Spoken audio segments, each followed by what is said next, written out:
Well, good afternoon, everybody. I'm Don Clavin, the Town of Hempstead Supervisor. I'm joined by colleagues not only in town government, but from county government. Standing here in a beautiful home right here in Valley Stream, my old hometown, in front of the Durands, whose American dream has turned into something quite different because of the Nassau County Executive's reassessment. What they thought was a great investment, to an expanding family, to giving everybody a little more room, has turned into an incredible financial burden. And worst of all, Mrs. Durand is, she works locally as an essential worker at a hospital. And to think that somebody who served our communities, saved lives as a first responder, essential worker, now is stuck seeing their taxes literally go up 170%. Couple of days ago, I know I received this in the mail. I guess a lot of other residents did too. It's from the county executive. And something that really struck me on here, I thought it was a little bit misleading. Attention taxpayers, Nassau County is temporarily pausing property value updates for 1 year. Okay, but that's not really true, is it? What is being paused? The tentative assessment, I guess. They're not changing the assessment. The assessment is the same as last year. That's all that's happening, folks, nothing else. I would say the county executive and her assessor have an absolute obligation to fix these problems. We see the new construction, which was totally overlooked, renovations totally overlooked. A couple of months ago, Legislator Steve Rhodes and I were out in Seaford at a senior it was basically a senior community. They did not get the benefit of the TPP. We had to generate all new bills for these people. There had to be corrections made on those bills. They were hit with massive increases. These are senior citizens, retired people. They could not make those tax payments, many of them. Many of them did, and now they're going to have to sit and wait a year to get their refunds. And when I say forgot, it's really not forgot. Because last year, back in March of 2020, myself, Legislator Gaylor, and the members of the Majority Caucus sent a letter to Governor Andrew Cuomo, to Speaker Carl Heastie, and to Andrea Stewart Cousins, the leader of the state Senate.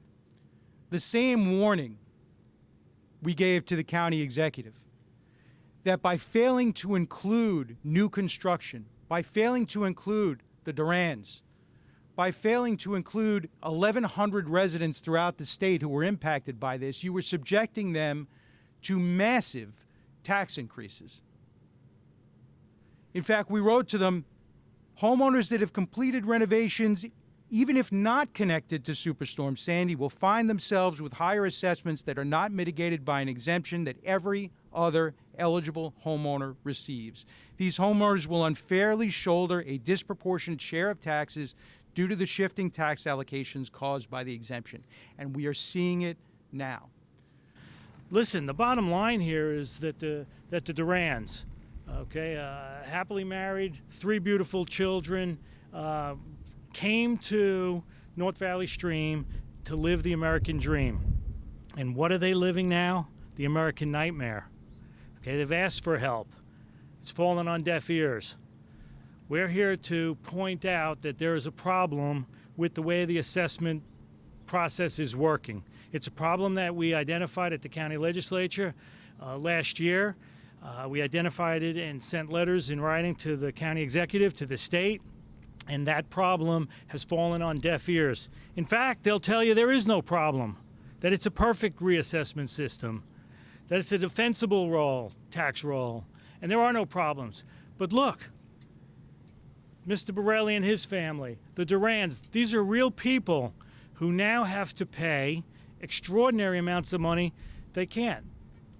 My name's Darlene, and I've been a resident of Valley Stream for the past 16, 17 years, and I really like living in Valley Stream. Unfortunately, we were told the taxes were going to be doubled, which was a shock to us last year, and it ended up being tripled. It went up to almost $30,000, which is unaffordable to us. We cannot afford it, and it's not fair. And we reached out, and we don't know what else to do.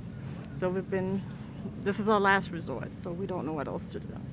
We decided to move out from New York City 2019 in June. We had a number of places we were looking at, Suffolk County, Westchester County, even New Jersey, unfortunately. But we decided on Nassau. Great school districts, good town, proximity to New York City.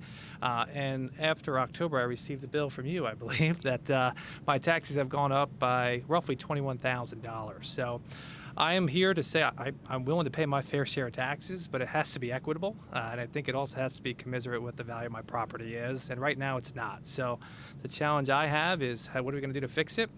These legislators told Nassau County and our state legislators about this problem over a year ago, and they didn't do anything. And now there are results for their inaction. So let's find out who we can hold actually accountable in the assessor's office and find responsible, at the state level for not following through on this. And now it's about helping people. You can't get 170% increase and expect to survive. They need to come up with legislation to give them very, very quick tax relief. And Mr. Borelli, I think you said such an important thing. Nobody's asking residents to pay more than their fair share of taxes. This family here, your family there, and thousands of other residents throughout Nassau County are now being asked by Nassau County to pay more than their fair share of taxes. And that's not right. We were told this was going to fix it. This has only made it worse. We need action, we need answers, and we need accountability.